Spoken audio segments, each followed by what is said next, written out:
What's the scariest thing that's ever happened to you? And I don't mean in a movie or a film or in a dream or anything like that, in real life. Now, I want you to really think about that because tonight I'm going to share mine. And it starts with a slight buzzing in my ear and ends with something creeping out of my bedroom. And it wasn't human.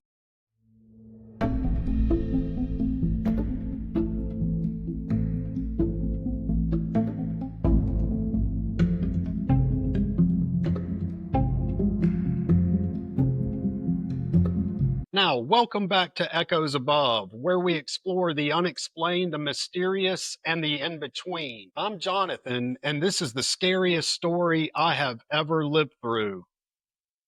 Tonight, we're going to go into sleep paralysis. Now, what is sleep paralysis? Sleep paralysis is a condition where your mind wakes up, but your body doesn't. You're trapped, conscious, but frozen. Your breathing becomes shallow, your limbs don't respond, and then your brain, desperate to make sense of it all, it starts hallucinating. Shadowy figures, crawling hands, buzzing, or whispering in your ears. This happens during REM sleep, and that's when your brain is most active.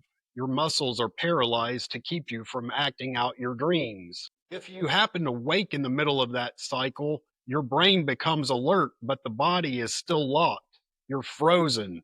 And that mismatch, it creates terror, let me tell you. And it's more common than you think. Researchers estimate that around 8% of the general population has experienced it. But that number spikes for students, people with PTSD, or anyone under intense stress. And for some people like me, it can feel like the veil between this world and something else just becomes thinner. Sleep paralysis isn't new either. It's not just medical, it's mythological. For thousands of years, people have described something eerily similar too, across continents, languages, and belief systems. Let's start in Scandinavia. They believed in the Mara, a malicious spirit who sits on your chest while you sleep, making it impossible to breathe. And that's where the word nightmare comes from. In Japan, it's called Kanashibari. The word literally means bound by metal, and it describes the paralysis caused by ghostly or spiritual entities. Some traditions hold that angry spirits or ancestors are responsible too. For instance, in Brazil, there's the Pisadeira, an old witch like figure who steps on the chests of people who go to bed full and sleep on their backs. She has long fingernails, tangled hair, and appears with a terrifying grin. In Nigeria, sleep paralysis is actually considered a form of spiritual warfare, a direct attack by malevolent forces or witches. People report needing to pray to break the episode. In Newfoundland, Canada, they call it the old hag, which is just a grotesque old woman who appears in the bedroom, paralyzing her victims with terror. This folklore was documented extensively by researcher David Hufford in his ethnographic study, The Terror That Comes in the Night, where he discovered a pattern of identical stories among unrelated witnesses. Even ancient Greece had a name, Ephialtes, a demon that leapt upon sleepers in the night. Now, despite the cultural differences, the themes are consistent.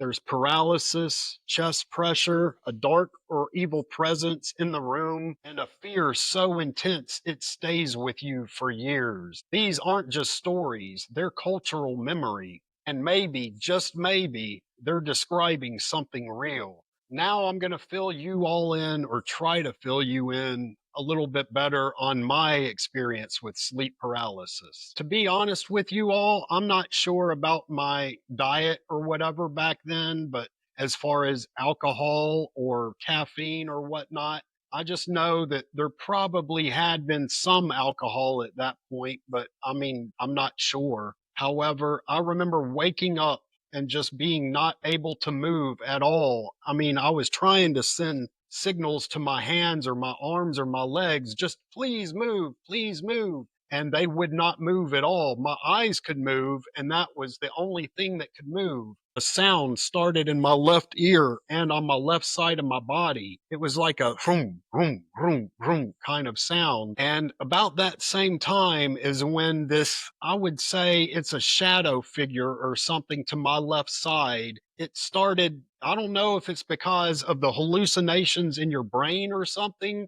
trying to force something into existence or whatever, but it was just crazy because it looked like just a shadow figure to my left side. And that's when this sound started coming in. It was like a boom, boom, boom, boom. And each time that this thing moved, the shadow thing, the sound would like intensify each time. So it was like with each movement, it would go boom, boom, boom, boom, boom, boom, boom, boom.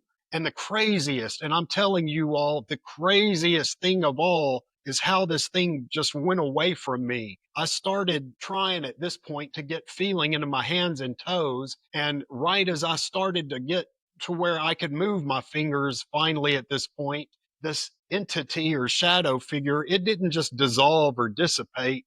It was like it had somehow slithered out of my door. And that freaked me the hell out. So that's when I had to just get out of my apartment at that I had to get into my car and just do something that felt real to me for a minute. And it also could keep me awake. And I don't think I slept anymore for about another 48 hours from that point. It was just, it stayed with me forever.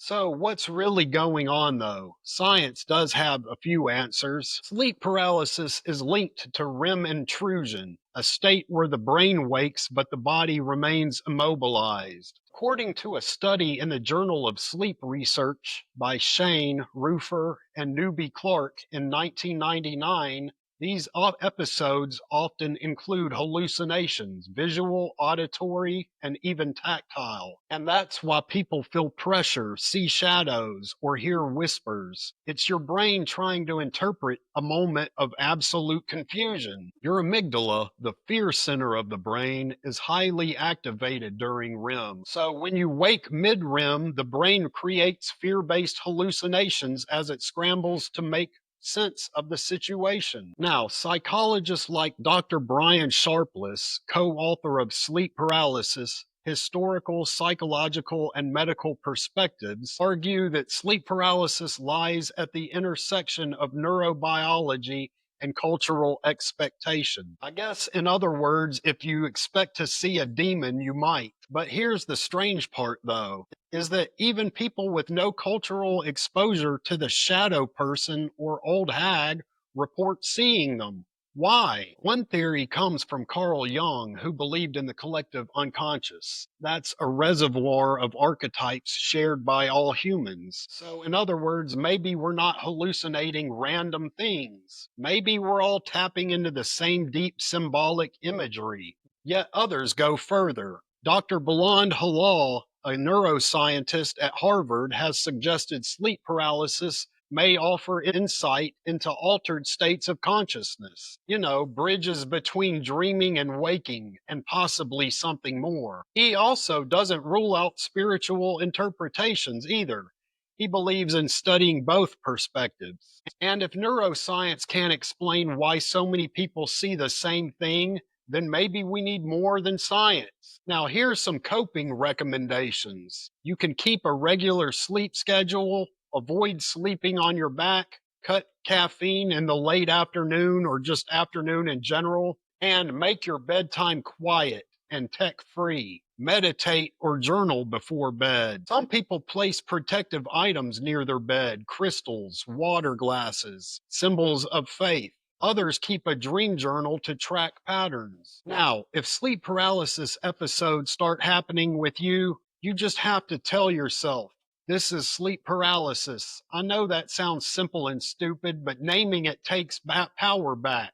I swear, I still get chills thinking about that night. It's crazy, I'm telling you. But it hasn't happened again. And if it does, I know, or at least I think I know what it is, and I know it will pass. So, to anyone who's experienced this, you're not broken, you're not crazy. You're just human. And maybe, just maybe, you're tapping into something most people ignore. Maybe sleep paralysis is a place where the mind, the spirit, and something else converge. And if so, that's worth talking about. Now, I'm not saying I was ever abducted or taken aboard a spaceship or ever experimented on or anything like that. However, after experiencing this, I can certainly see how many people how they could confuse this with an alien abduction. I guess we'll never know until the aliens confirm that they've abducted people. If you want more deep dives like this, please consider liking and sharing and subscribing. I will be putting out more episodes like this a little bit more frequently now. Until then, though, keep one foot in the waking world